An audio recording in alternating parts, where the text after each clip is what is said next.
What's happening, guys? It's your girl Mina. Welcome back to my channel. You guys already know what it is. Thursday night settings. I don't even know what that means. I actually don't know what that means. But happy Thursday. I hope you've all had a wonderful day, whatever you guys have been up to. One more day until Friday, which means it's finally the weekend. I know, Liverpool on the weekend. I shouldn't really be saying that, but I like the weekend, innit? I like the weekend. Manchester United women are playing at the moment. I ain't doing a vibe along right now, but I got the game on here. They're up 1-0 in the FA Cup group stages, or the Conti Cup. Sorry, it's the Conti Cup, and they're up, which means they will go top of their table. And if we top our table, we go straight through to the knockout rounds. We don't have to go through another like playoff type of game. So big up to everybody in the chat, man. You guys know what it is. United knocked out a Champions League. It is what it is. But since then, the news has just been flowing. The news has just been rolling and rolling and rolling. And the most latest news is that INEOS are looking to replace Eric Ten Hag with a bunch of managers, and one of them is Graham Potter. I saw quite a few managers on that list. Of course, we don't know how accurate it is because it's just speculation. I've seen the Sun reporting it, I've seen Daily Mail reporting it, and now of recent Sky Sports and TalkSport reporting it. Of course, it could just be speculation, but I would like to hear you guys' opinions on the possibility of that, especially regarding Eric Ten Hag. Do you think that this week is the be all or the end all? Is it the be all and the end all for the manager, or is it has he got time on his side? Has he got time on his side? Big up to everyone in the chat. You guys know what it is. If you guys have not realized, there's a few new mods in the chat. So if you've got the little spanner thing next to your name, you are a newly appointed mod, because I realized I only had like 4 mods on my channel, so I kind of upped it just to make sure, for safety. If you're on the stream last time, you guys know what you don't know what I'm saying. No spam in the comments and that kind of stuff. But big up to everybody, of course. For some reason, it's not letting me look at comments that was done before the stream, but big up to VK, who put in a super chat just before the stream and said, I am enjoying the calm before the storm. I'm wondering how many will still maintain their stand of keeping Ten Hag if we get another hammering at Anfield, with the heart emoji. For some reason I can't. I did. Oh, wait, what happened? I just saw hearts on my screen because I was going like this. No, how did I do it? Oh my god. Oh my days. I didn't. Oh, that's pretty cool. That's pretty cool. So this is one when I go put thumbs up, and now heart. Anyway, let me not get carried away. Let me not get distracted. Big up to everybody in the chat. You guys know what it is. Big up to Anthony, says big up Mina, big up everyone in the chat. Big up to Siddharth. Big up to Joe, of course. Big up MUFC. Big up Riri. Big up everyone. Big up Imran. Big up Jack. Big up everyone in the chat. You guys know what it is. Listen, we got a bit to talk about, and if you haven't realized, a lot of content is coming on the channel over the next couple of days. Tomorrow, got a normal Friday afternoon stream or evening stream, 5:30 with Saeed. So you know already what we're going to be talking about. Then we got a special guest coming on my channel, a dear friend of mine who's also a big Liverpool fan. And we will be previewing the Liverpool game. I know she's going to come talking a lot of smack, so I got to be prepared for that. We got Saturday vibes, of course, Saturday morning as well. And then Sunday, post-match reaction, I will have Nuruddin on my show. If you guys are familiar, if you're a United fan, I think you might be familiar with Nuruddin, a great content creator and just spits facts. So it would be nice to chop it up with him after the Liverpool game. So I can promise you that will be an interesting one, especially depending on the results. So be sure to turn on your post notifications so you get notified when I go live. You can join the membership club. It's the pinned comment in the chat. You get your badges, you get your emojis, a lot of member-only custom content. You get, members get to decide the content here on the channel, because I put out polls for members regarding content to come. And of course, you get to support the channel, so you can join the membership. And I'm not going to lie, The emojis are kind of cool, but big up to everyone. Let's just get straight into it because I would like to hear everybody's thoughts. Of course, I'm going to drop a link in the comments in about 10 or so minutes. Just if you want to jump in, you can. Just make sure your name is visible on the screen so I can see what your name is. If you're a regular person in the comment section, then I'll be able to obviously identify you. Big up to Saeed says, tomorrow we're going to talk. No sitting on the fence. Listen, you guys know what it is, man. You lot know where I stand. You guys know where I stand. Me, I'm the person that I be asking questions. But I need a change in structure before anything else. You guys know where I stand. That's all I have to say. Big up to Saeed, man. You guys already know what it is. Big up to Saeed. Nuruddin is the GOAT. He is the GOAT. Mod me. Don't worry, you're modded, man. You're modded. Don't worry about that. Be sure to hit the like button. Starlord, big up to Starlord, says I'm Eric Ten Hag till the end of the. Starlord didn't even finish the sentence. Said I'm Eric Ten Hag until the end of the. That's it.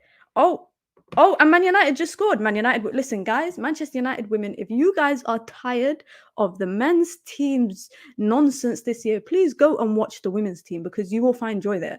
I'm not joking, guys. The joy you're not getting in the men's team right now, you will get it in the women's team and you get to support the women's team. So it's kind of a win-win. It's honestly such a great team to watch, very enjoyable. But let's get into it. The first part of the stream is really going to be more so about Eric Ten Hag, because I've been having this debate off stream with people that I know, friends, etc. And we've been talking about whether Eric Ten Hag has been failed, by the structure of the club, by the ownership of the club. Has he been failed by his own players that he's brought in? Because I feel like some of his shortcomings are definitely his own doing, but some of his shortcomings could be attributed to other people. Now, obviously, some people might disagree with that, but let's look at the signings, for example. And we actually did this after the Bayern Munich game where we kind of ranked Eric Ten Hag across multiple different factors.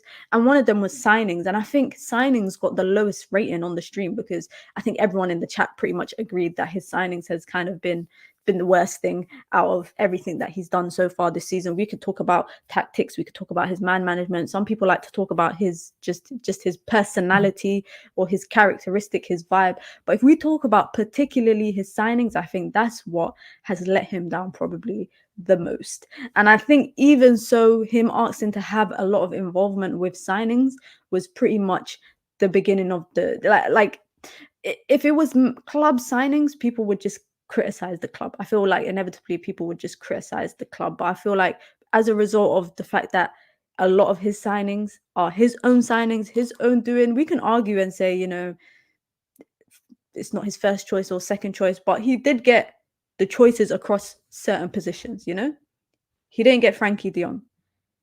Club went and got Casemiro instead. He wanted a right winger. He was adamant that we were going to get Anthony. Wanted a goalkeeper, adamant that we were going to get Andre Onana, despite the fact that there was other goalkeepers available as well. Defenders, he wanted Lisandro Martinez. I feel like across every position under Eric Ten Hag, just like past times, Man United overpaid. And in the past, I think fans were criticizing the club. I think fans were criticizing the club in the past because it was the club that was going out overspending for Pogba, overspending for Maguire, overspending for Jadon Sancho, etc. But in the instance of Anthony, he sent Arnold, Murto, whoever to the Netherlands and said, do not come back unless you're coming back with Anthony, essentially, and pay them whatever you have to pay them. Ajax knows that Manchester United probably overpaid for every signing that we took from them. Even Lisandro Martinez. Sometimes, last season, there was points where I was like, you know what? We didn't give Ajax enough because, Lisandro Martinez was such a key component of our season. And as in a joking matter, I definitely have said that before. You guys can probably find receipts about it. But in the instance of Mason Mount, Anthony, Andre Onana, who United could have got last season on a free. United could have got him on a free last season. They could have brought him in and, had him, I don't know, this is just hypothetical, but, had him playing as a alternative goalkeeper if they knew that David De Gea was on the way out, essentially. But they chose not to, and they decided to pay another stupid fee for him on top of the fee that was paid for Mason Mount, on top of the fee that was paid for Erasmus Højlund, on top of the fee that was paid for Anthony. I feel like a lot of the manager's shortcomings could definitely start. The conversation definitely starts with his signings. De Jong didn't want him. I mean, I genuinely thought last summer there was a point where United had actually signed Frankie de Jong. I genuinely thought there was a point last summer that Manchester United had signed Frankie de Jong, because I swear it was reported that, him and United and Barcelona had agreed fees, and, but I know Barcelona were essentially trying to push him out, which doesn't make sense because he plays for them all the time. So that just didn't make sense. Obviously, they probably desperately needed the money, but that is actually another kind of example. For me, one thing I never understood is that Man United needed a Casemiro-like player, but we spent so long chasing Frankie de Jong that we went for a completely different profile afterwards. It's like, yes, we needed to fill that Casemiro role, but we also needed to fill that role that we were chasing Frankie de Jong for. And it's like, oh, we couldn't get Frankie de Jong, so we're just going to go and get Casemiro instead. But that Frankie de Jong position still needs to be filled. It's still blank. There's still no one there. And what happened? Following season, we fill it with Mason Mount. Different type of profile player, I think. And I think that's where the questions kind of come in, is that when Manchester United are buying players, it's always like, if they don't end up with the first choice, they end up with a completely different type of profile of that position. And another example is that, and another example for me is, the Kim Min-jae, the Todibo, Tapsoba. The entire summer, all I was seeing was that Manchester United were linked to Kim Min-jae. He went to Bayern Munich. Todibo, Tapsoba, end up with Johnny Evans. Completely different type of player. Completely different type of profile, age, everything. Every single factor that attributes a footballer is completely different from what you got versus what you wanted the entire time. And this is actually the reoccurring theme for a lot of the managers at Manchester United. I remember when Oli did his first ever interview, I think it was like at the beginning of last season. At the beginning of this calendar year, I think he did his first ever interview with The Athletic, and he was saying that he wanted players like, Haaland. There was players that he had asked for, that he had requested, that he had suggested to the club, and he ended up, getting completely different. Jose Mourinho finished second with what he said was a miracle of a team for him to finish second with. Finished second with that team. I can't even remember what he ended up with that transfer window. I can't even remember what, but I know for a fact it was not first or second choice. The topic of Erik Ten Hag being let down, I'm not too sure. The topic of Graham Potter, let's talk about that, and then I'm gonna drop the link now in the comments. Please make sure your name is visible if you want to jump in. Ensure that your name is visible so that I can see that it corresponds basically to your YouTube name. That's the only way I can tell you apart. Members get priority, so I'm just putting that out there. But Graham Potter to Manchester United, if that is, even if there's any substance in that, if there is, I hope it's very minimal substance. I think, I'm not going to even say new ownership, because I just think it's co-ownership, is semi-co-ownership, because it's not a big percentage, it's a quarter of the club. I think any sort of new involvement, new opinions, new thoughts, new ideas, please start from the top down. If you are coming in to restructure the club, start from the, you don't make a sandwich from the middle. You start from the top. You layer it, basically. I know that's actually that is a very bad comparison, but you guys get my point. You don't make a sandwich, or you don't start building a house from the middle. That is even a bad one as well, because you start from the bottom. In what instance do you start from top down? I don't even know. Ignore me, guys. Ignore me. But my point is that, if INEOS are coming in, which they are expected to, maybe they are pre-planning for maybe what might happen, i.e. Manchester United could continue to be losing games or dropping points or getting thrashed and that kind of stuff. Or Manchester United could actually go down a better direction under Erik Ten Hag. He might turn it around. He might steady the ship. That's like what everyone likes to say. That's the new term that I keep hearing. But in the instance that does happen, the priority should be putting in infrastructure for the club. That should be number one priority. You should have a plan. You should have a vision. Execute that vision. Execute that plan. And then, if the manager is not working, then look at the options and assess and kind of like assess the options. I think, for me, Manchester United have lost way too many games this season. Manchester United, I think, have lost way too many games this season. Ten Hag has failed in a lot of different ways. The players have failed in a lot of different ways. But also, I think the club has been failing for more than this season. You know, we were praising Ten Hag last year, and we were praising these players for turning it around. You know, we were praising them for turning it around. And within 5 months, I think, honestly, from pre-season, for me, in my opinion, from pre-season, you know, the club didn't look good. You know, the players didn't look good. Everyone looked tired. Everyone looked gassed out. I just thought it's pre-season, it's hot. They're playing in high altitudes in America. You know, it's hot. Premier League will start. It'll be fine. Wolves game happened. Spurs game happened. It just was not getting any better. And I remember, if you lot were watching the United View earlier that we were on, I mentioned a video clip that I stumbled across of myself after the Spurs game on United View, and I was basically questioning the manager, and I was asking questions. This was the second game of the season, so for anyone that kind of implies that I'm sitting on the fence, I ain't sitting on the fence. But I've been manager out for so many different managers. At least I can call it out. I know people that don't call it out. That's all I have to say. I'm going to get into some of the calls. But firstly, big up to Nuruddin, just became a member of the Minionship. Big up. Someone said, why does Nuruddin look like a young CR7? I don't know. I think that is CR7. But big up to Nuruddin, newest member in the building, and big up to Riri, the newest member of the family. Welcome to the club. You get your badges, you get your emojis, and I appreciate the support. Gonna go to the first caller, none other than Lil Yo-Yo. Yo! That was very. Why are you shouting? I have to come in with energy, man. That's serious energy. That is. Listen, talk to me, man. Graham Potter, what are you saying? What are you saying about Graham? No. Before that, we need to talk about this sandwich of yours that you were speaking about. So, how do you make this sandwich? Could you run it through for me, please? It depends what sandwich I'm making, innit? It depends. All right, so let's talk. Let's do like peanut butter and jam or something. I don't eat peanut butter and jam. All right, you pick. My favorite sandwich. My favorite kind of sandwich. You lot don't judge me in it, but go on. I like to eat banana and salad cream on bread. I like that. That's nice. Yeah. You truly rep your country, man.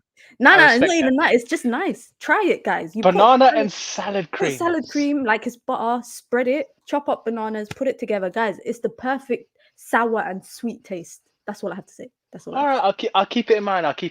But the reason why I bring that up is because you said you want to resolve this club from top to bottom. Yes, sir. And we know that Sir Jim Ratcliffe is coming in with the INEOS team to try and fix this club. And I don't know what to expect. I think I watched the video you were on earlier. You guys didn't know what to expect, and we're just here in limbo. Yeah. And I don't know what to expect this weekend. I'm just confused. What do we do?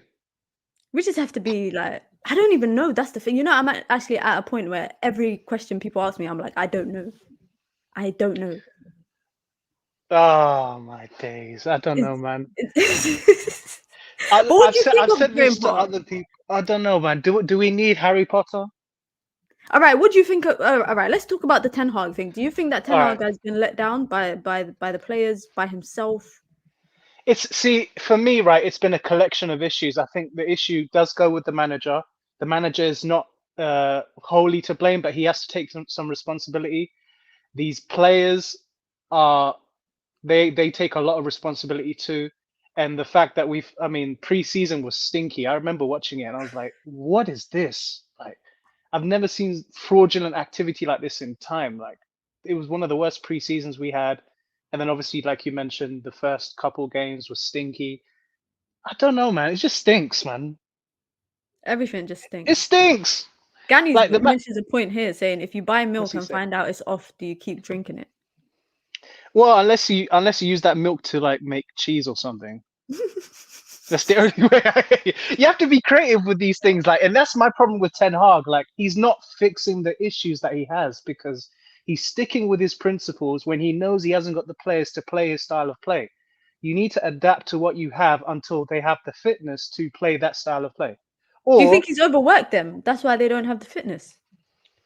I think that is a big issue. Last season was, what's the word for it? I think last season he overachieved.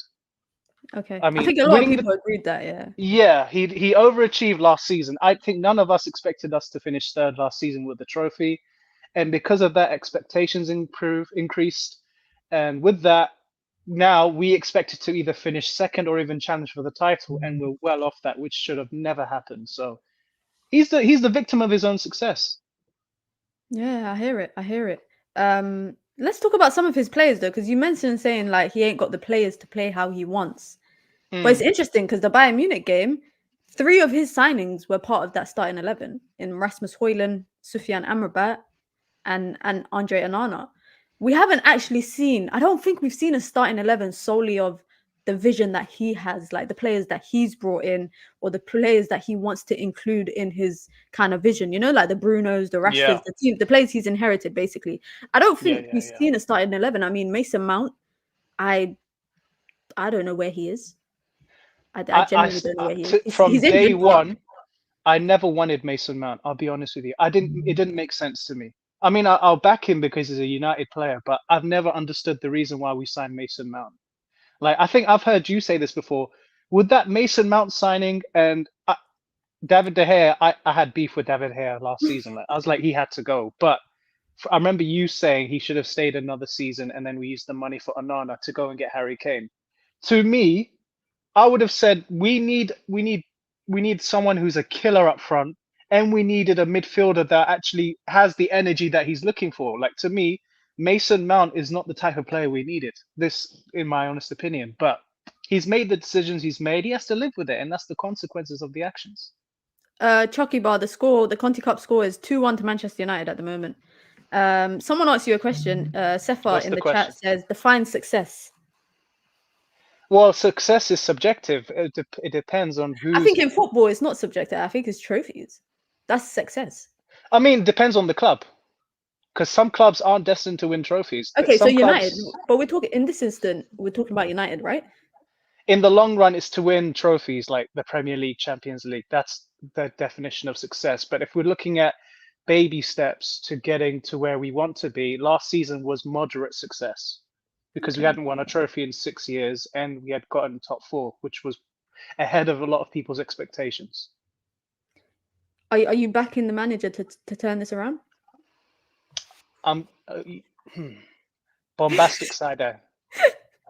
He's got the side eye from me, but whether we won it or not, nothing's going to change under the current regime until Sir Jim Ratcliffe and INEOS come in. And we heard all the stuff that they were saying during the bidding process that, oh, we want to bring the Manchester back to Manchester United. They're going to bring a British core. Well, if you do that, so be it. But make sure the club is run properly. I don't care who comes in. You can be from wherever, but make sure you run the club efficiently, get the right people in the club. And then if the manager goes whilst you're reviewing the whole club, then so be it. I'll be with it. But if you let the manager go right now, it just stinks. It stinks, man. This club stinks, man. I just look at Old Trafford and it just reminds me of Manchester United. It's a difficult time. Last question. All right. What's your predictions for the weekend? So I've said this a few times, right? I think I even sent a super chat here one time. I said, if you are religious, whatever religion you follow, pray. If you're an atheist, have hope. Because this weekend is about to be a bumpy ride, yeah? Anfield, I think Flex said it on the last stream. And I think AGT said it to him as well. There's more people there. They got 7K more people. So you think those guys won't want bloodshed? Facts. If we can keep it low, great. If we can do something where these players just wake up somehow, if Garnacho can pull something out of nothing again, miracles, please. I know you said you don't believe in them, but but that's how bad it needs to be for us to even get anything. Nah, I hear it. I said it already, innit? I just want to see effort. That's Exactly. how low the bar You know is. what though? I just saw that comment from Imran. Said I'll take It's the 10 truth. Hag to do my prayer tomorrow. I'm telling you now, man. It makes sense. I get it. I hear it. Oh, big up, bro, for calling in. Big up every time, Minna.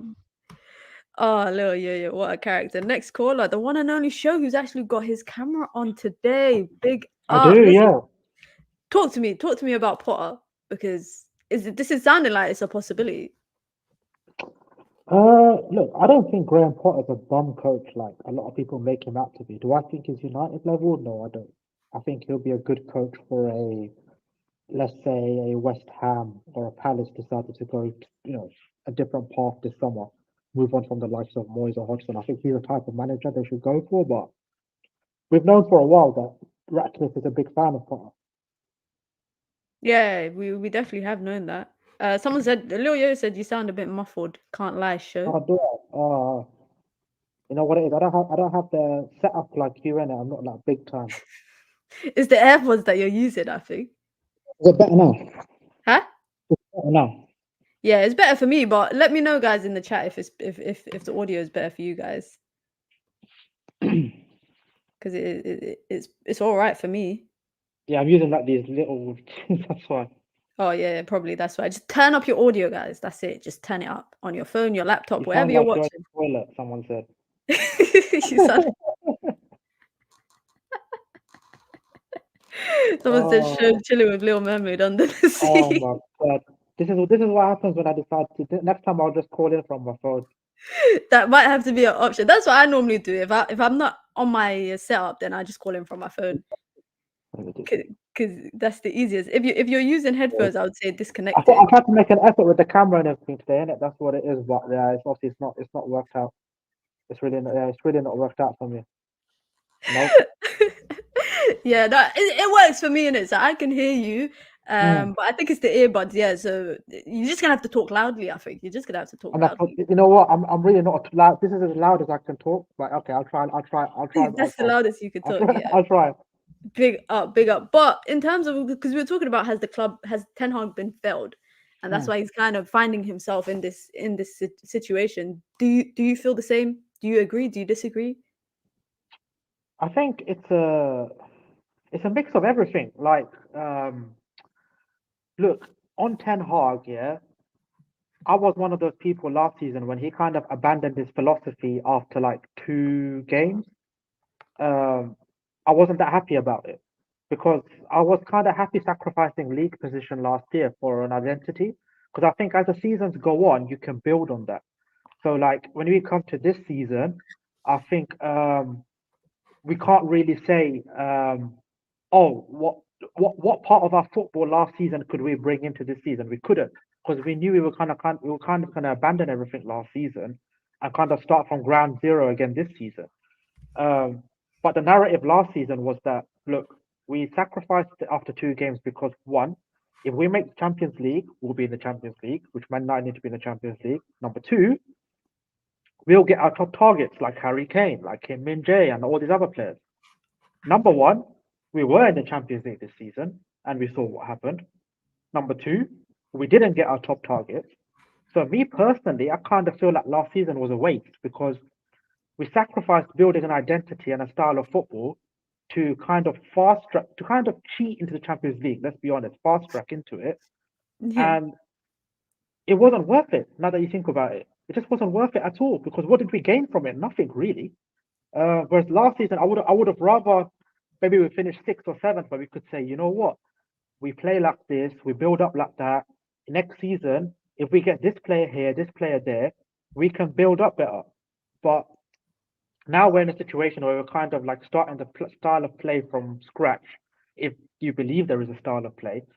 And now we're in the situation where, you know, it's a combination of the players not being good enough, but also Ten Hag doing a lot of questionable things. I mean, another one of those things was showcased on Wednesday or it's Tuesday. I don't even know when we played anymore, but yeah, Tuesday. The Varane left centre back thing. You know, all season, Varane can't play left centre back. Yeah, plays left centre back, and then Johnny Evans comes on and you go, oh, okay, he's gonna move Johnny Evans to left centre back, right? yeah. He goes against what he can He goes what he against kind of and said. Cobby started at Everton, hasn't started a game since. Yeah, he hasn't started since, which is unusual. Yeah. I mean, it's And not he's picked him unusual, up, but and he's picked him up a lot. And Hannibal, another one. Remember when he started a couple of games, picked him up, and he goes, "Yeah, this is the kind of mentality I'm looking for." Hasn't started a game since. So it's those kind of things where I think if you're a fan, you're looking at those things and you're going, you know what? It doesn't make you think, you know what, I need to back this guy.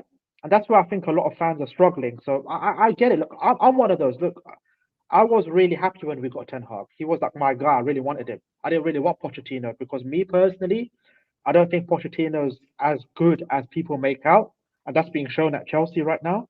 Um, but what I'm surprised with Ten Hag, which I didn't think he would do, is that he does seem to have kind of put the club first before his principles.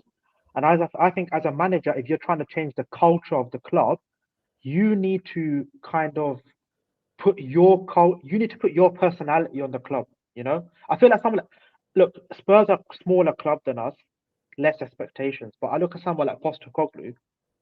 Since the day he's arrived, he's gone. You know what? I'm playing my way. I don't care what anyone says. And people have taken the piss out of him this season. He took his L's. He kind of took his L's because he didn't care because they were playing how he wanted them to play. When they were on that 4-game losing streak, I think it was, and they were playing 3 fullbacks in the back line or 4 fullbacks, he was like, well, I'm still going to play my way, whether, you know, it's my starting 11 or not. And I agree with you. I completely respect that. But in the instance of Ten Hag, I've seen people kind of allude to the fact that he's not like a Ragnick where he will criticize the structure of the club and how things are running behind the scenes because he's trying to save face. I don't know if that's necessarily a good thing. I think what it is that I think the pressure of the club's gotten to him. I think last season he sacrificed his philosophies because he probably thought, I need to get in the Champions League. Maybe there's a conversation we don't know about where the club said to him, look, your target is top 4. If you don't get top 4, then we have another conversation at the season. But regardless of that, I feel like it's your job as a manager. If you know you came into the club to to change the culture, to change the playing style, that's got to be your first thing that you do. And you got to believe in that your philosophy will be enough to get the results. So you look at someone again. I'm gonna prefer to Postecoglou again. He believes in his philosophy that if he just imprints that, the results will come. Yeah. Right? The results may not come, but at least then you kind of, if you go out on your own sword. I feel like Ten Hag, of course, for me personally, I don't see Ten Hag turning it around. I just think it's too far gone. I just think it's too far gone under him now. I just think. So do you think Potter could be the answer then? Oh God, no. No. Potter's, listen, under this ownership, there's no answer. It's as simple as that. I hate to tell just a merry-go-round, kind of like just going round and round in circles. There's not a manager I can look at right now and go, you know what, if he comes in, he's probably going to steady the ship. People say Ancelotti, but again, that's kind of a pipe dream. And even him, I think it'd be hard for him to kind of steady the ship at this club. Other than that, you're kind of looking at up-and-coming managers like Arne Slot. You know, people are saying Xabi Alonso's name. He's having a great season at Bayer Leverkusen, but half a season, and people are saying give him the United job. To me, that's crazy. De Zerbi, you're seeing he's having a much more difficult season at Brighton now that they're having to juggle European football with league football, which again is something you want to have United. McKenna, I'm seeing people saying McKenna who's top of the championship right now. I think he would see that he'd rather see that season out to see if he could actually bring Ipswich up. Not saying that Ipswich is bigger than United, but I think that achievement to bring them from League One to Championship, then to the Prem, is probably something that's more desired than coming into a club of uncertainty. Maybe when INEOS come in and they've kind of steadied the ship, maybe then other managers might feel like, you know what, this is attractive. This is something that I can work with. But last question, because I'm asking everyone, Sunday, Anfield, what do you think's happening? I can't say my score. Are you going to watch the game? I always watch it. What are you saying? Double what? Like double? You think it's going to be like double digits? No. I don't think it'll be double figures. I do think it'll be bad. I said the scoreline to Owen. I think it'll be 6-0. I do. Damn. Everyone is predicting an embarrassing scoreline. I just think for one, the fitness issues is something that a lot of people are not talking about. I think it's clear that there's a lack of fitness in the squad. The squad is decimated again anyway. So and then you're talking about a team like Liverpool who outrun most teams in the league. It's not going to be hard to outrun us. And then if you're looking to the bench to kind of freshen it up, what are we going to have on the bench given that our first team is decimated anyway? And then you're playing at Anfield, and then the mentality comes into it, and the fact it's just everything's kind of there's not something I can point to and go, you know what? There's at least that if we take into Anfield, yeah, we can get a result. I can't even say, you know what, in the last couple of games, you know what, we've lost them, but you know what, the work rate is there. You know what I mean? or you know what, at least defensively we're solid. Like there's not one good thing that we're doing to I can point to and say because of that there's hope. It's I gonna be hear a it. mismatch. Yeah, nice. I hear it. I totally hear it, man. Big up. Thank you for calling in. Always appreciate it. Always like hearing your views, and I think the audience do as well. Big up to show. Everyone's feeling defeated about Sunday, and Sunday hasn't even come yet. Big up to Brio with the super chat says, "Mina, beware of Villa from AFC Big Club Union." It's still a while for us to play Aston Villa. There's still a couple games to go. We've got a few more callers to get through. Big up to Julian. Can you hear me? Yeah, perfectly, actually. Can you hear me? Yeah, I can hear you. How you doing, Julian? Surviving at this rate. That's a good thing. That's in the state of affairs right now. That's a positive thing. I'm just, you hang at the clutches like this, but let's get right into it because I feel like everyone's feeling the same. I think everyone's feeling probably the way that you're feeling. Let's talk about obviously Eric Ten Hag firstly. Are you Eric Ten Hag in or out? at the moment, I don't see someone to come and replace him. So I am Ten Hag out at the moment, based on what happened until at this point. From my point of view, there's not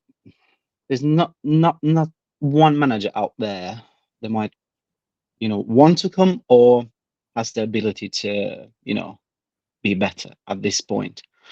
So might as well give him the season and then start fresh in the summer. But this moment, he has to, he has a lot to cover to come back from the Eric Ten Hag out, from my point of view, because he's done some serious mistakes starting from last season with the cup runs. Yeah, because we're still thinking about why there's so many players that getting injured. He played the first 11 Carabao Cup, FA Cup, yeah, because he was desperate to get that trophy in his first season. He was desperate, yeah, but at what price? It felt like a short-term thing. And when I firstly look at Ten Hag, I felt like, he's a proper manager. He's been under Pep. He has a vision. There's no vision.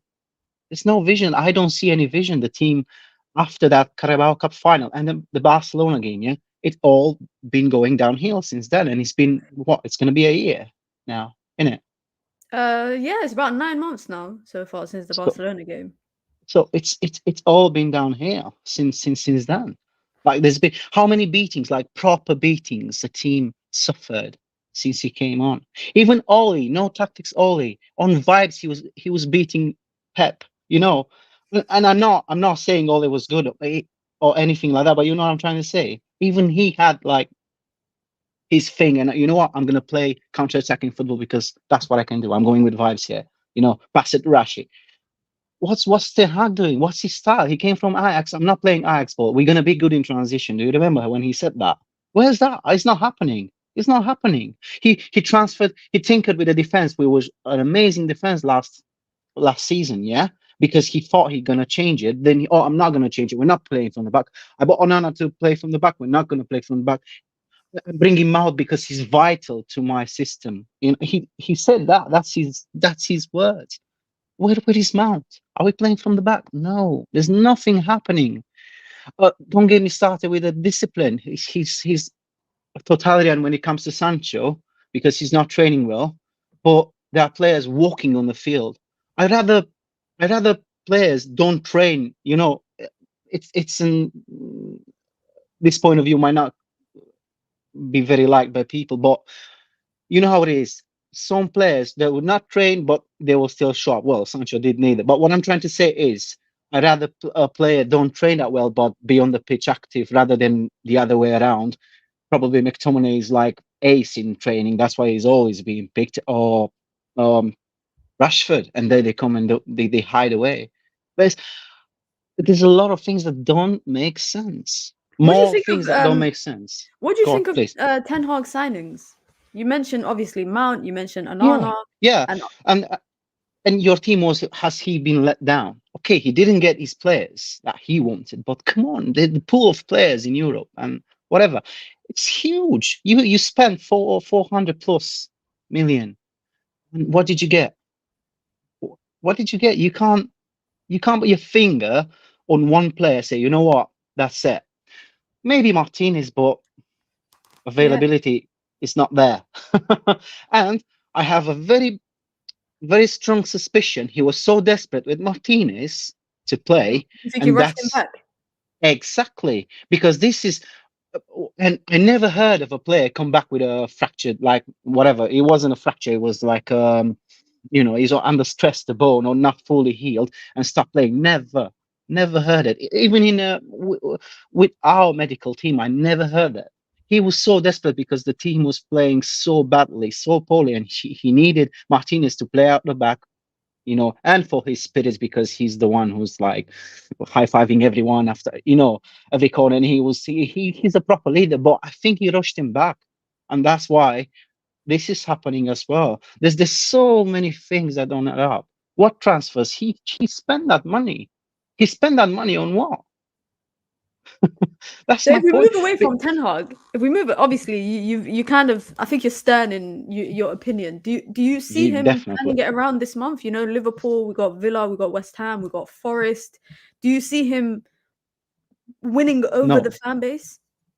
I don't think so. I don't think so because he's so stubborn in the way he's as a person. If you remember we took Ajax guys, yeah, that Yeah. were doing those shows with United View. They mentioned this. If you look back, you reference to those videos.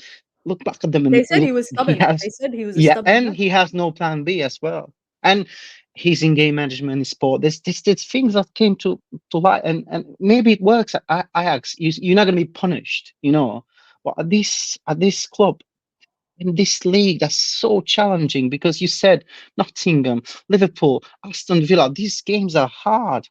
Even West Ham. And It's not an easy like, thing. what do you think? It's gonna be how many wins? Like, honestly, how many Generally, I wins you can think it get? could be maybe 2 wins, a draw, and probably a loss. You're very optimistic. That's me being very optimistic. That's me actually having more faith in the players rather than the manager, like thinking the players can turn it around. But I feel like we've seen before when the players are not playing for a manager, we know what kind of performances we get. And even Yeah, if McTominay has said it in a press conference, I don't believe it. I don't believe it that, where they're backing the manager and they're playing for the manager and all of this stuff. I think the first wrong thing is to play for a manager. You should never play for a manager. You should play for the badge. You should play for the fans. That's the what's kind the of, most important thing? Who comes first? The club. I think that's more important because I think managers come Yeah, and go, fans stay forever. of course, Unless you're a glory hunter, then that's a different topic. and But that's my opinion. Yeah, that's just my opinion. In terms of the Graham Potter news or the rumors about, Graham Potter, INEOS's yeah, plans, if Ten Hag is to get sacked, would you want a manager like Graham Potter, or is there any other kind of manager that you would prefer? I wouldn't go near him. But if Ratcliffe wants him, it's gonna happen. That's the thing, and he seems to be close. He has his networking skills were that great. He's he's close to the INEOS group, so he might get the job. Yeah, He might get the job. At the moment, for your second question, I don't see anyone out there to have the Prime Mourinho, for example. Not what we got. What he was, someone like that, or what's his name? Nagelsmann, what he promised to be, but he kind of not necessarily failed at Bayern. Not from a he put with the players. He broke the relationship like very fast, so he might not be the best. but But like a serial winner, like a manager, you can see the style of play, you can see the willingness to change tactics if something ain't working. you know who I A wanted, manager but like it that. didn't happen. Yeah, Luis Enrique. He went to PSG. Okay. I mean, he won a treble with Barcelona, if I'm not mistaken. He's done well with a Spain team that changed the guard, and he had to implement new tactics. He actually done that because I was following them, and this is what I wanted, and I don't think it's available. Just the last question. My daughter. 1 second, darling. 1 second. Just Go one on. last question. Obviously, I'm answering everyone this. Liverpool this Yes. weekend. Yeah. What do you think's happening? What do you think's gonna happen? I hope for a draw. So I hope the players. No, honestly, I hope the players they're gonna rally up and they're gonna. Let's see if they really are behind Ten Hag. This is what I want to see. I think this is gonna be a test. If they really are behind Ten Hag, they're gonna have to run 3 times than they run against against Bayern, because I didn't see we're behind our manager against Bayern. We didn't see that. I want to see it this weekend. It's the final, the final straw. This is it. If they're gonna down tools this weekend, then it's done. Ten Hag's gonna be out. A It's question gonna from someone be in the audience. Someone yeah. said, Imran said, "Is your daughter Ten Hag in or Ten Hag out?" I think she's Ten Hag in. She's that type of. She's very, very, very optimist. She's an She's only optimist. 7. She's only 7, so she doesn't know. The bad stuff in the world isn't reach her. So I'm trying to keep it that way. Big up, Julian. Appreciate calling in, man. I Anytime, appreciate it, man. anytime. Best Big of luck, and I'll see you on Sunday. Yeah, we will see. Thank you, Julian. Big up, man. Listen, that's actually the first Ten Hag hour that's actually called into the channel. So big up to Julian. I respect it. We've got a few more calls to get through. I don't know. Concerned supporter, I guess, is concerned about the club. Hello? Hello? Can you hear me? Yeah, we can hear you. We can hear you. Hiya. So I'm a big fan, Mina. Been watching for a while now. Appreciate it. Thank you. Listen, let's actually just go straight into it. Are you Ten Hag in or Ten Hag out? Let's start with that part. You know what? Before today, I would have said I was Ten Hag out. But the news of Potter coming in makes me scared. It makes me scared, Mina. I don't think Potter can manage United. Even though I do like Potter, and I thought he did great things at Brighton, I'd rather have Ten Hag than Potter. Honestly. Do you think let's forget about Potter for a second, but do you think Ten Hag has been let down in terms of the structure of the club, with the players? I think Ten Do you Hag think he's been let wasn't down? given. I think Ten Hag was not given the resources that he required, basically. In what instance? Well, a lot of the wage budget in the previous season went to Ronaldo. He didn't have a say in that, and when it comes to getting the players that he wanted, and the guy from Barcelona and Delay and a few other players, he didn't get the resources that he needed for that. So he had to go to the option B, which was Anthony, Højlund, to name one other player, Casemiro, which is and Varane. And these weren't players with the future. These were just players that were option B, the only players that were available at the time. So I feel like he wasn't given the resources as other managers like Poch, who got like a blank check, and whatnot. But I still feel he did let down United as well, like tactically. In what way? So there's so many games I've watched where he doesn't make substitutions when substitutions need to be made, and he makes it at the last minute. He also just sticks with players that he shouldn't stick with. McTominay for one, and he's got an obsession with McTominay because he scored a few goals. He does nothing for us. He substitutes the wrong players. There was a time where Amrabat came off for Kobe Mino. I forgot what game it was. But then afterwards, our midfield went to shit. Pardon my French. And then and Anthony was option B, 100 million spent. Football players these days are expensive. And with that foresight, with that planning, you can't really get deals through. He knew Anthony. He knew Ajax. It was easy to get Anthony. Option B, very easy. Option C would have took a long more time. But honestly, can I just talk about the big pressing concerning thing for me? What is that? Because your name here says concerned supporter. So Anfield. You're concerned about Anfield. What? Yeah. Okay, let's talk about. I was going to save that for the last question, but let's talk about that game at Anfield. Obviously, Ten Hag. We've already lost 12 games in all competition. I think we've lost like 7 Premier League games, maybe even more than that. Do you think that not just Anfield, but the run of games coming up is that what you're concerned about? I'm concerned about the running games, but I feel like I'm also concerned about people's disbelief. Like United have got something to prove more than ever. Ten Hag's got something to prove more than ever, and I feel like we're going to make a statement in Anfield. I feel like we're going to. You think United are going to win? We're going to win, and then afterwards we're going to lose all the rest of the games. But I feel that we are going to make a big statement in Anfield. Well, how do you see that happening in terms of how United's set up? Who would you say would play for that to be the case? Amrabat. So let's start from the back line, obviously. Onana, unfortunately. Varane, perhaps. Okay. Maguire if he's fit.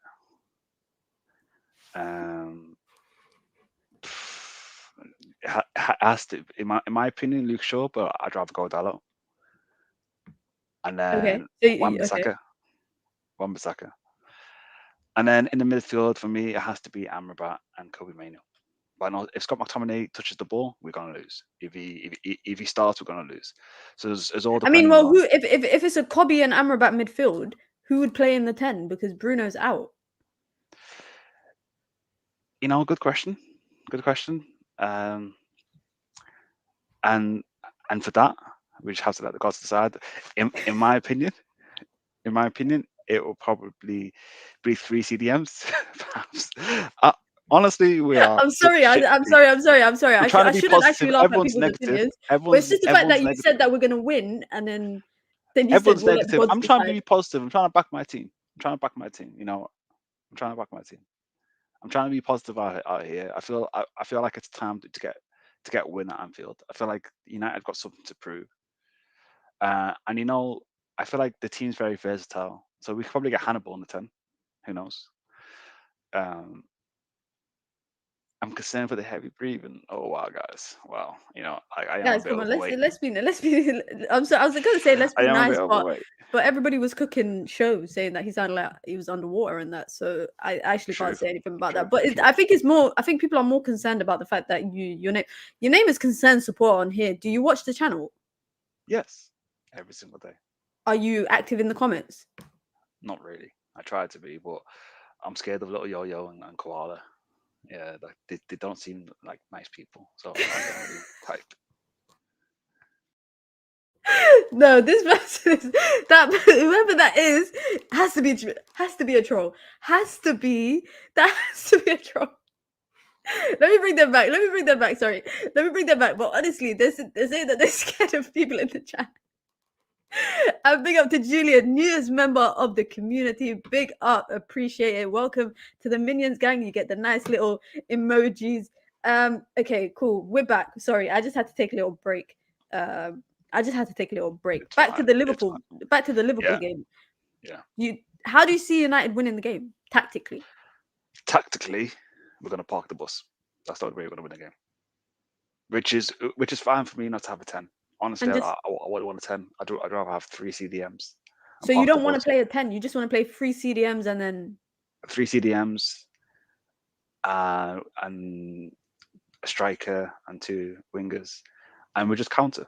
You just counter the ball over the top. Like Van Dijk's very slow. They got a very slow defense. Like everyone, like the fastest player they got is probably Timikas. So we just kick the ball over the top. Over the counter. Timikas. You know, I don't do well with silent letters. I still pronounce knife. You know, I say, can I get the kitchen knife? But honestly, that's the best way to play against them. Is to do the. What do you think the scoreline is going to be? 1-0. Oh, so do you think it's like a boring 1-0? It has to be a boring 1-0. But the thing about Ten Hag, he's stuck in his ways. He's tactically unsound. He basically just has one tactic. And if I see Garnacho on the pitch, I will absolutely cry because he brings nothing Apart So from who that, would you rather play on the left? Rashford. It has to be Rashford. Rashford's got something to prove. I want hungry players on the pitch. I want hungry players. I don't care if Rashford's injured. I don't really care if he's hobbling. I just want him on the pitch. Garnacho is going to fall over. Liverpool are too physical for him. So okay, so you're concerned about United. Yeah. You think United's gonna win at Anfield? I'm concerned about our fans more than United. I'm concerned about how people are not backing our team. You have to back the badge no matter what. You have to be positive. You have to support them. You have to be like Ty. If everyone was like Ty, the world would be a better place. Where do you think United's gonna finish at the end of the season with Ten Hag?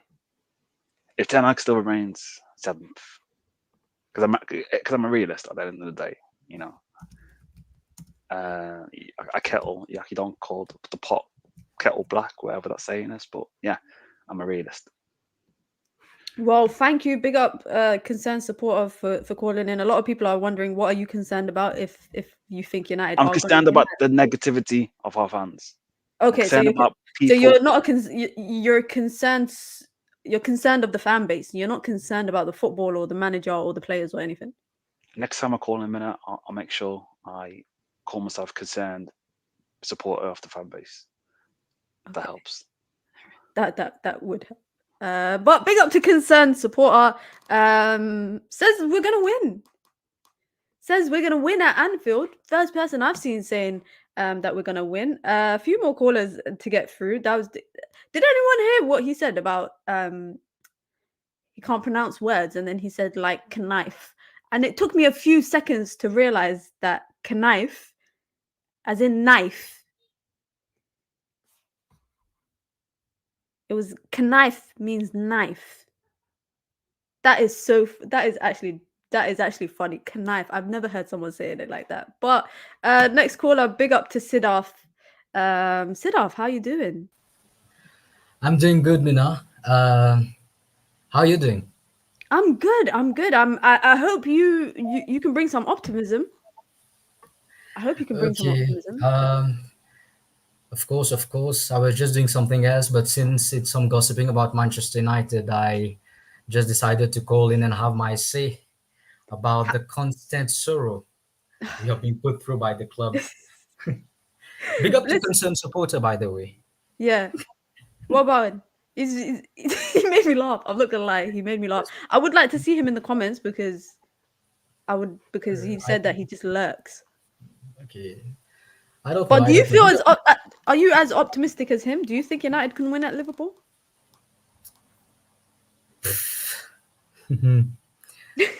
Before that, okay, big up to others in the chat. I have a lot to say today, even with my broken English. Of course, radio call. Your I don't English have is a good. Your microphone. English is good. I don't have a microphone actually. But yes, and thank you for the promotion. I'm very You're appreciative. welcome. Yes. The last time we've spoken, I think you asked me a question, and that question was about the Chelsea game, and I was not convinced. I said that people are trying to make it look like a great game, and I said, yes, of course it is good. It is good for the team's confidence. Okay, but I asked you, are we going to beat Bournemouth? Are we going to beat Bayern? And we lost both. We lost both. No We one did. looked convinced because this team is unpredictable. And of course, I think I asked you about Liverpool, and Yeah. now everyone is asking. You're asking everyone if we are going to win. I want them to win. That's something else. I want them to win. But I think for the first time, I'm concerned. I'm concerned. I think we are going to lose the game. We are actually going to lose the game. I see that. We have to be realistic. We just cannot be positive every single time. But yes, that is what I'm thinking about the game. Now I have, I think about something else. I've listened to Lil Yo-Yo, I've listened to Show, and I've listened to Julian before that. Big up to them. The thing is, I think we have to cool ourselves as a fan base because it's almost like people are getting used to this. Oh, what can we do? This is us. We are going to lose. We don't know what to do. I think this is us right now. And I think the Glazers out movement, they have disappeared. And the results right now, they have become acceptable. People are saying it is disappointing. And I think this is something that needs to be called out because I don't want to see another manager get sacked. I don't think anyone does. I don't. I don't want to see another manager get sacked. And the thing is, if let's just say Real Madrid gets bottom of the group stage and is out of the Champions League, the next day, and I must say by Sunday, there's going to be a review of the structure because at that team, it is unacceptable. At a big team like Manchester United, this should have been something unacceptable. 10 years, and Manchester United have not been a title contender, a Champions League contender, and we still haven't done a review of this football club. And you know, those people that are saying Ten Hag out, I'm seeing it. I'm seeing it like in the chat or everywhere. People are saying Ten Hag out. I think this is just bullshit. You're saying Ten Hag out, like the three magical words, Ten Hag out. Okay, then what's next? What's next? You know what Einstein said?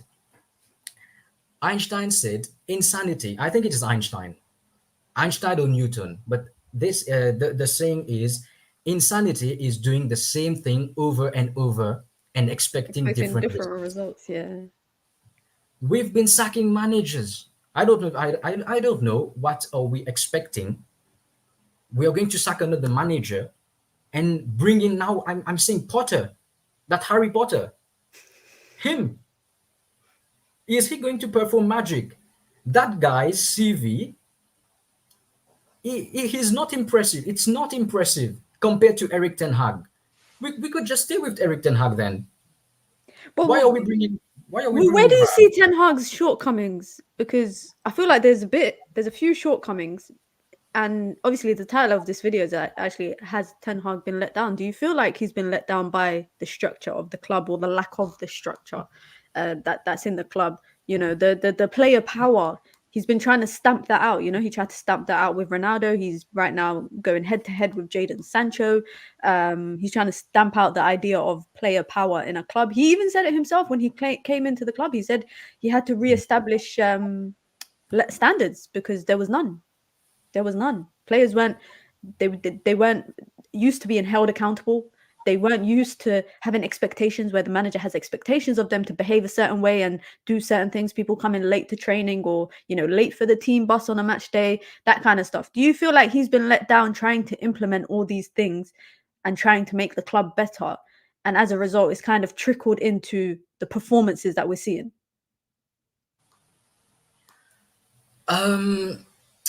I genuinely believe that yes, he's been let down.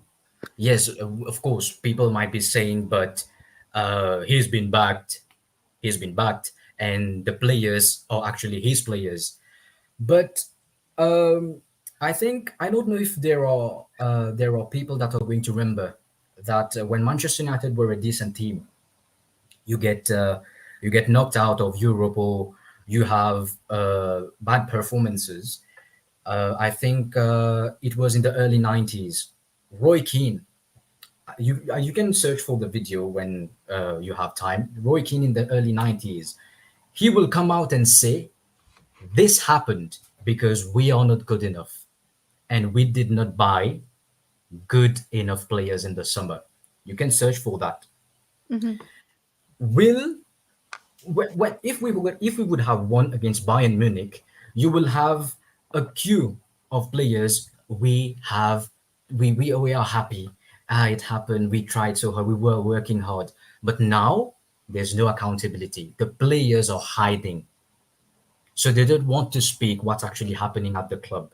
So that's an example of they don't have the guts. Even on the pitch, when Garnacho, I think he slammed who was that Coman. guy? It was Yeah. Coman. He slammed Coman They, into they, the they stand. were running towards Hurricane like they were afraid of him. Go and slap him.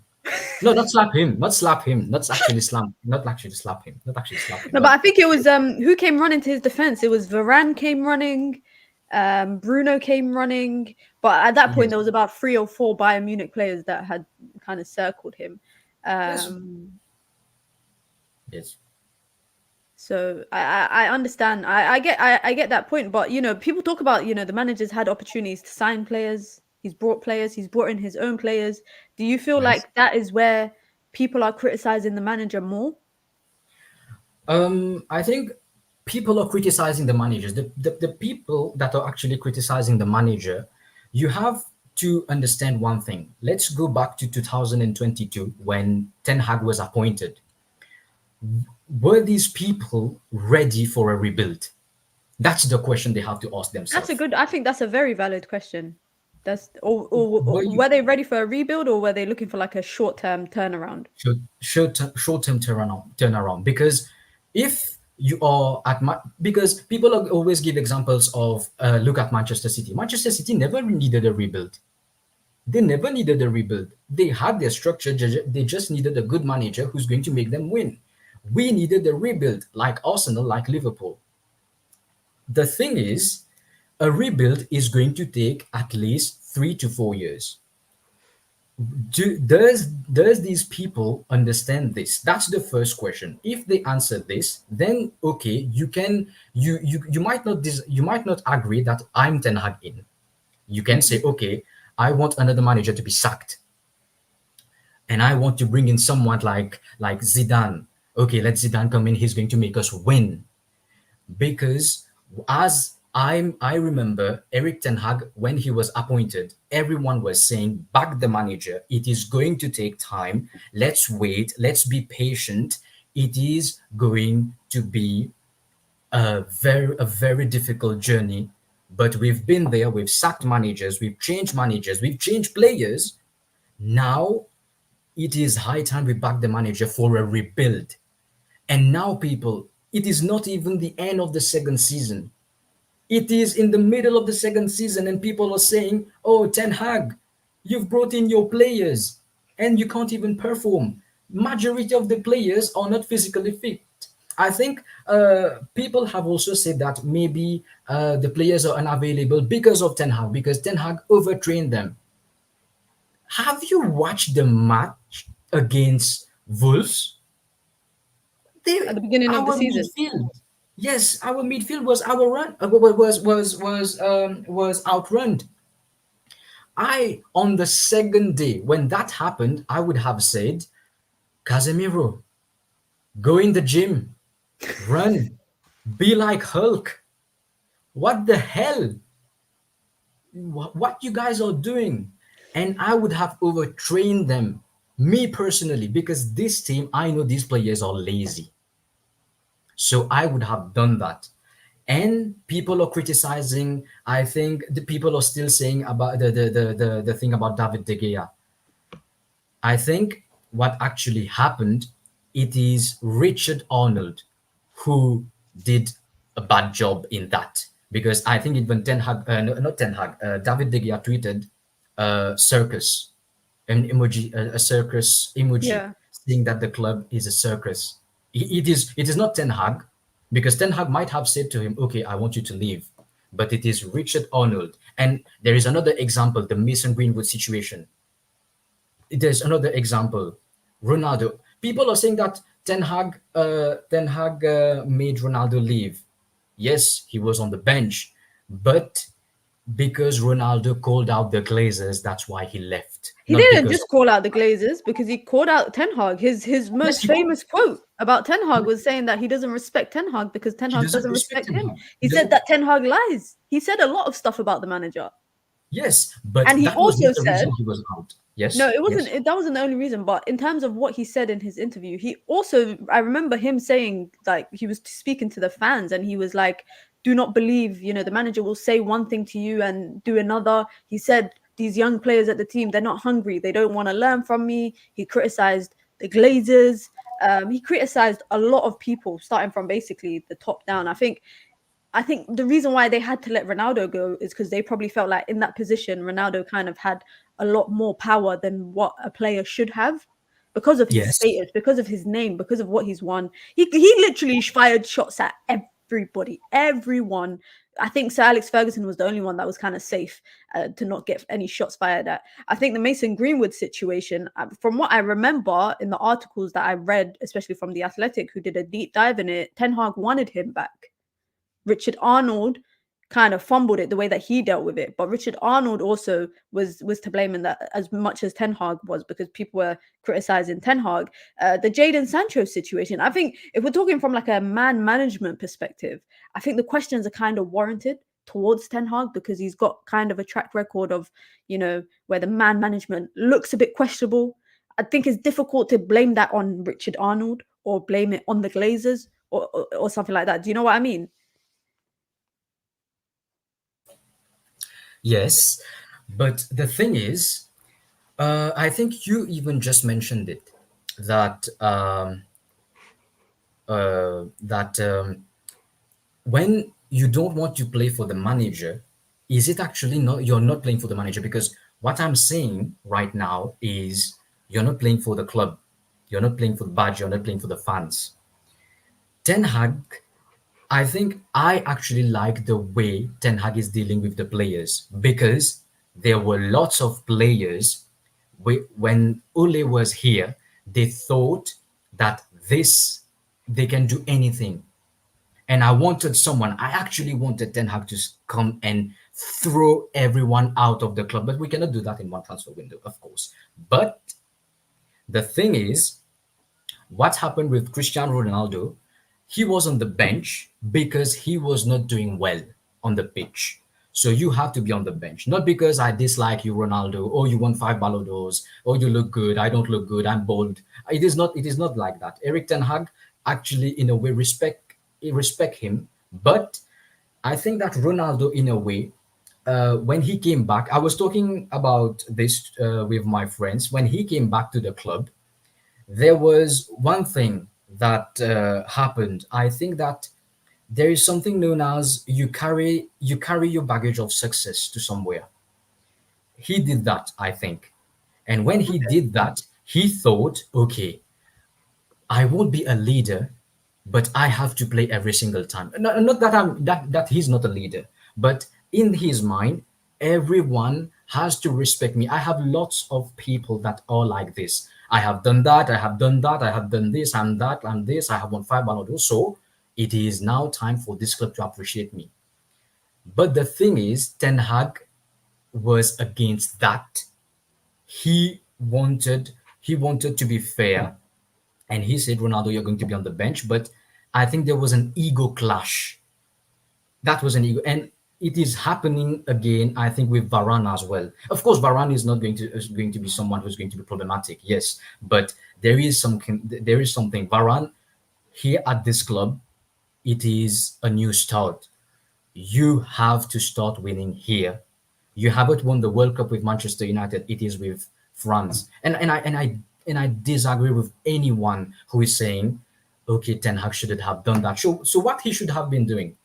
I disagree with you. I disagree with the Varane point. I think even with the Ronaldo point, it's not about it's not about what these players have won. It's not about the trophies, the individual trophies they've won, or club or international trophies. I think you look at it based on the team that you are managing at the time, and maybe you could argue that Marcus Rashford or whoever were playing up front in the year that Ronaldo was dropped out of the team. Maybe we could argue that that was the better thing for the club at the time. But in the instance of Rafael Varane, I think it's been poorly handled, because really and truly, the squad is running thin. The back line, half of the players are out injured. So your only other options are Maguire, Lindelof, Evans, when they're fit, if they're fit. When you look at the Rafael Varane situation, it's more so who's the best player.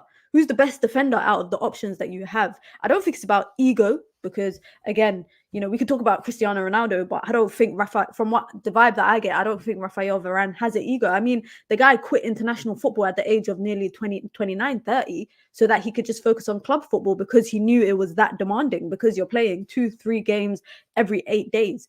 I think with the Rafael situation, you look at it like, what's your best defender? And there's no way you can tell me Johnny Evans or Lindelof is better than Rafael Varane or Harry Maguire. Unless that's what you're alluding to. I think the way that the Ronaldo situation was handled is kind of like an anomaly, because of the situation. It was outside of the club. You know, he went to Piers Morgan, he did an interview, or 2 hour sit down interview. Rafael Varane is simply because he thinks that Rafael Varane is not good enough. We don't know anything else. That's like, we're not privy to know what's happening behind closed doors, but the context that we have is that he wants to stick to his tactics of a left-sided centre-back on the left and a right-sided on the right, and Rafael Varane right now is not playing as well as Harry Maguire. I think it's as simple as playing your best defender, and in this instance, it's always going to be Rafael Varane. That's just my opinion. The thing is, he dropped Rafael Varane against Manchester City. I think that was when they had a problem, and that was, I think, put out by Fabrizio as well, that there has been a fallout, because he didn't, instead of Rafael Varane, I think he played Johnny Evans. Yeah, Johnny Evans, and no, I wouldn't have slapped Varane. No, not I wouldn't have slapped Varane. But I'm just saying that Rafael Varane questioned why he was not playing. Yes, of course. Last season, it was Rafael Varane and Martinez. But the thing is, Ten Hag has chosen a Johnny Evans, not because he is better than Rafael Varane. He has chosen Johnny Evans because Johnny Evans is, how do you say that? He How do you say that? Johnny Evans, I think you can say, okay, Ten Hag mentioned it. Ten Hag mentioned it. He said Johnny Evans is better at playing on that left-sided centre back. He said that. He sees that. That doesn't mean that, okay, Rafael Varane is not better, but Johnny Evans could do something better than Rafael Varane. And there is another thing. When a player gets back from injury, are we going to play him constantly? We have to wait and see, because the player can get injured again. Rafael Varane is very injury prone. But then he played Luke Shaw. He started Luke Shaw 4 games in a row, and then Luke Shaw he is injured. Yeah, and so he is injured. It's kind of contradictory, I think. Because if he is, the thing is, if people were saying that, okay, why are you not playing Rafael Varane? But he is injury prone. We cannot just put him playing. But the thing is, you have to play your best centre back. Now when he's playing his best left back, the left back is injured, and now people are saying, why did you play Luke Shaw? You could have played him, and you have gradually put him in the team. And Ten Hag will say, but I was trying to do that with Rafael Varane, and the problem, But that's not what he was trying to do with Rafael Varane, because Rafael Varane wasn't out injured. Don't talk about, I think, don't talk about the fact that like Rafael Varane is injury prone. Let's talk about the situation as it is right now, because he's not injured. There's been a game or two he's missed because of illness, but he's not actually injured. So there's not been a requirement of recent, since this situation has occurred between the player and the manager, for him to ease Rafael Varane in. With the example I gave you about, Luke Shaw, that's just based on what you said, because you said, well, he's easing Varane in, and people are saying, why you're not playing Varane? But then he did the exact opposite with Luke Shaw. He played him 4 games in a row when he could have played Rafael Varane. He was playing Luke Shaw at centre-back. He wasn't even playing him at left-back. Yes. He was playing him at centre-back. Because the thing is, when he did that with Varane, the first thing, when he did that with Varane, people questioned him. And now with Luke Shaw, he said, okay, I'm going to play him. Okay, let's play him. Now, why Rafael Varane is not playing, it is because there have been a fallout. So he's not trying to ease him in that in the club, in the first team right now. There has been a fallout, and now there is an ego clash again. Not from Varane, but from Ten Hag himself. And he played against Bayern Munich. The thing is, he Eric Ten Hag, when the first time, what I'm actually saying, the first time when he tried to do that with Rafael Varane, there were questions raised. Why are you doing that with your centre back, your best centre back, I think last year. Now, when he did that with he did not did that with Luke Shaw, because I think he said, okay, Rafael Varane, I did that with you, so I'm not going to do that with Luke Shaw. Not because like he's saying it to Rafael Varane. He's just in general, okay, I'm not going to do that with Luke Shaw. Let me just play him. Because Luke Shaw did not question him. Oh, why are you playing Regulon? Why are you playing Dalo there? Why are you playing who's that player? Amrabat there. He did not question. So there is an ego problem. That's why. Okay. On the point of on this last question, Yes. Sunday, Anfield. What do you think will happen? Or what do you hope will happen? What will happen? Okay. So at Anfield, my God, we are going to be. I think it is going to be. We are going to. I think we are going to be defeated. Not only by the scoreline, but in every aspect of the game, and that will be a lot of pressure on Eric Ten Hag again, because people are going to say, "Oh, he's not good enough. How can we get beaten by Liverpool, Bournemouth?" And they are just going to say it is an accumulation of many things, and Eric Ten Hag has to leave. They are going to say that, and I don't want that to happen. I'm against all those people that are saying Eric Ten Hag out.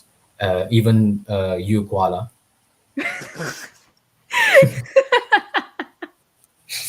I sit up is calling people out in the chat. No, not because I think it is a That bit caught me off easy. guard. Sorry, I didn't expect you to say that. That caught me off guard. Yes, I was saying that because I think he was saying a lot in the chat, so I thought I had to give him something back, because I see that very stupid. Eric Ten Hag out. I think he was Ole out. It was Mourinho out.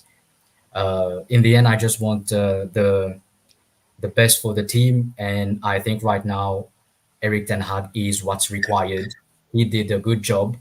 And one last thing is, I think that everything we did last year is now in the bin. It's like we fought for nothing. We fought for nothing.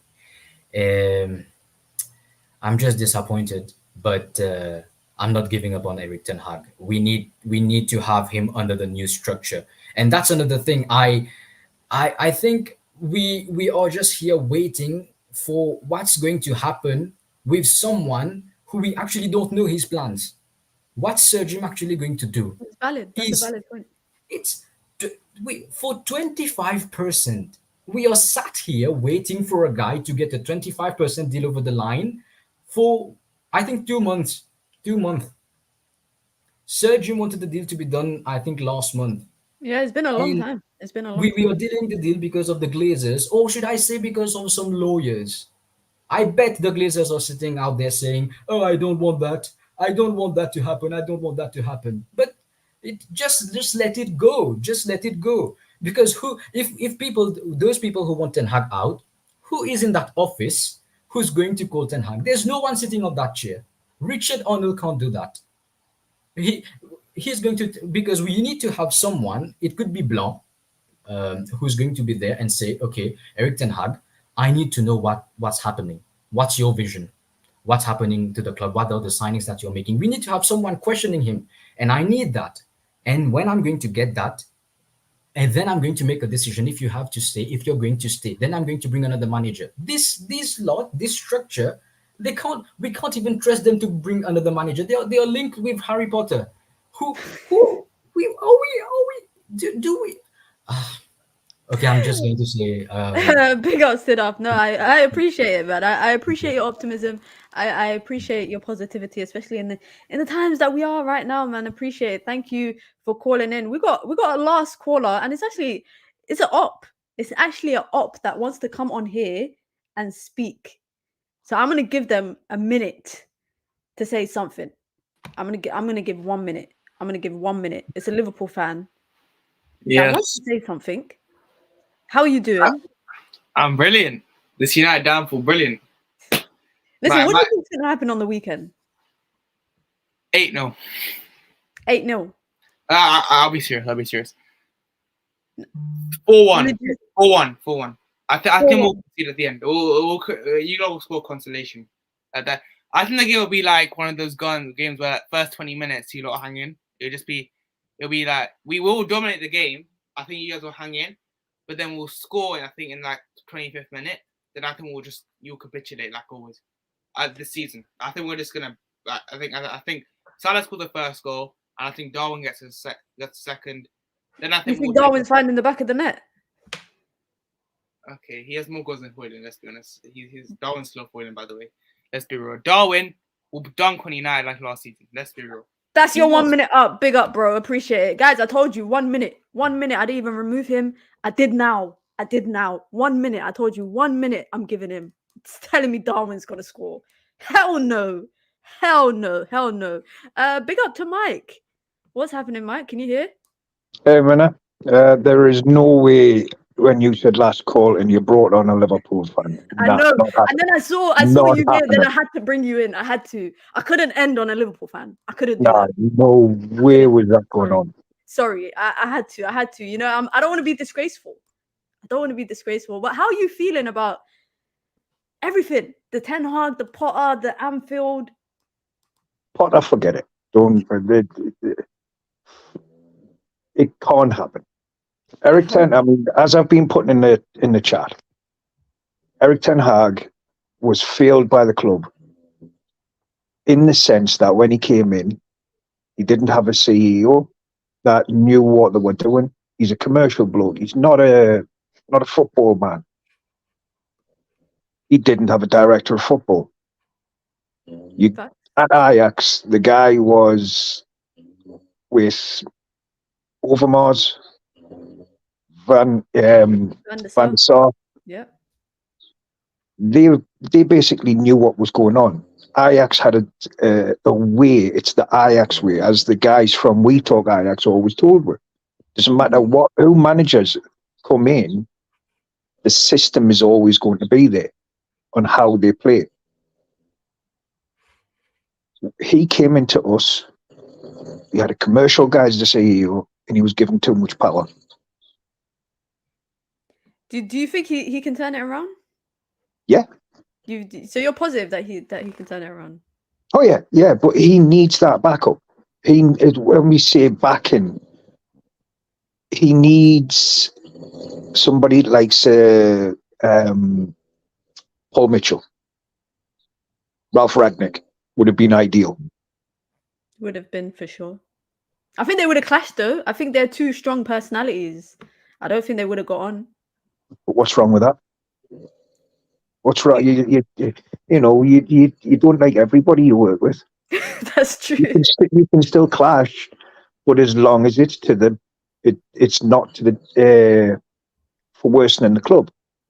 That's true. What about? Obviously, Potter is. You're not interested with that. I'm guessing the idea of Potter being a manager. It doesn't matter who comes in. You could bring in Pep. You could bring in Jose again. You could bring in bloody anybody. They wouldn't win with this set of players. We've gone through it. Do you think the players are the biggest problem right now? Then is that what you're saying? I think there's more than just the players. Problem number one: Glazers. I think that would be number one, inevitably. It's the structure of the club. Not having this director of football, not having a CEO. We need to forget the days of Alex Ferguson running the whole lot with David Gill. True. Sir Alex needed David Gill. So when you see, go on. Sorry, Mina. I was going to say, because obviously I'm guessing I know you're very much Ten Hag over, like manager over players, basically, in Yes. this instance. Manager needs to be the highest paid person in that club needs to be the manager. If INEOS come in now and they say, well, okay, we won't get rid of the manager, but he's on a timeline. Do you see hope in him turning it around with this set of players? There's the Brunos, the Rashfords, the McTominays, the players that we're complaining about week in, week out. As long as he has a Paul Mitchell, he has a who's the other guy coming in? Jean-Claude, is Yeah. it Jean-Claude? Or something like that. Yeah, something along them lines. As long as they're put in place as well, and he has the backing, and they say to Ten Hag, right, you've got 18 months or you've got 2 seasons. You concentrate solely on improving that club, improving those players, and getting it to where we want to be. Nothing else. We'll take care of everything else. All you've got to do is coach those players and set in your way of wanting to play. I mean, we know he loves this 3-1-6. True. Sunday. Personally, So let's get into Sunday, Yeah, because go on. you know what? Only one person has come on here and said United are going to win. One person. Do you think United can get something? yes, Whether it's a point? yes, but it depends on the team and the setup. Yeah. Liverpool, we have to play 2 6s. 2 We 6s. have to We've got play, a 2 Kobe and 6s. Kobe and Amrabat, I guess. Yeah, spot on. Kobe and Amrabat with either Hannibal or McTominay now as the player further forward, the 8. I'd have Rashford on the left to start, Yeah. with then Garnacho coming on 60 minutes, give him half an hour to run it, a tired player. I'd start Anthony on the on the right, because his defensive work doesn't get bigged up enough. Shaw and Varane centre backs. Oh, sure, and Varane. Yeah, Shaw and Varane centre backs with Reguilon as a left back, and I put Wan-Bissaka in. So no Dallo. No Dallo. You mentioned Anthony. Go on. You mentioned Anthony, which I think is a valid point, because a lot of people talk about the manager's signings. And I think if we put price tag aside, in terms of what we're getting out of him, in comparison to the other signings, I mean, Højlund hasn't hit the ground running. Anana's In the league, well, we say Højlund hasn't hit the ground running. He's not put the goals in the league. Isn't that what you want in the Champions League? But he's done it in the Champions League, so he hasn't failed in that. Just as a collective, we failed. The Champions League thing is interesting because it meant nothing for us. It's gone to waste, essentially. Yes, but that was more defensively. True. We scored the most goals. It's just the problem was we also conceded the most. Yeah, I think that's the biggest problem. In terms of the manager's signings, do you feel like that's where some of the criticism goes to? Because if we put structure aside, if we put the owners aside, if we speak about solely what the manager has been involved in, which most of it is signings, do you think that's where his shortcomings have been? Yeah, part of it, yeah. The one I don't agree with is the price tags. I don't think there's any price tag justified for any player that Ten Hag has brought. Well, I don't blame Ten Hag for the price tags. No, he has no control over the price tags. He has control over the players that he says to the board, I want him. The board then go to the clubs and then start to negotiate. And we've had our pants pulled down on nearly every single player. Do you see Ten Hag turning it around? Christian Eriksen, best playmaker we've got, it's true, was nothing. It's true. It's true. He was a freebie. Did you see So Ten Hag turning it around? But again, as I was saying earlier on, as long as he's got the right backing behind him. I think it's interesting. I think a lot of people that have come on today have said they could see Ten Hag turning it around. A few have said they can't. In terms of the next, I know a lot of people are saying that the next 4 games is kind of make or break, if he even makes it to 4 games. You know, the Liverpool, the West Ham, Villa, and I think Nottingham Forest is the last one before the end of the year in the Premier League. I mean, we are in December, out of champs, out of Europe in general. We're going to be playing 1 game a week. Good. We'll be playing 1 game a week. Good. Do you think, especially with the fatigue that everyone seems to have, overworked, the players are clearly they're struggling with the fitness. Do you think it will get better, or do you just think it will get worse? Well, we always knew it might get worse before it got better. We massively overachieved last season. Let's be real. True. I agree. A lot of United fans got false hope from that. And now that we're seeing exactly the problem of what it is and how bad it is, it's like, oh, blame him. It's the easy one. Manager goes again. No, I think Eric Ten Hag can turn it round, but I 100% agree with you that it needs to be on a timeline. Well, as long as he's got that stuff, I'd give him 2 seasons. If he gets Paul Mitchell in, and he gets Jean-Claude in, yeah, I'd give him 2 more seasons maximum. If he hasn't turned it round by then, gone.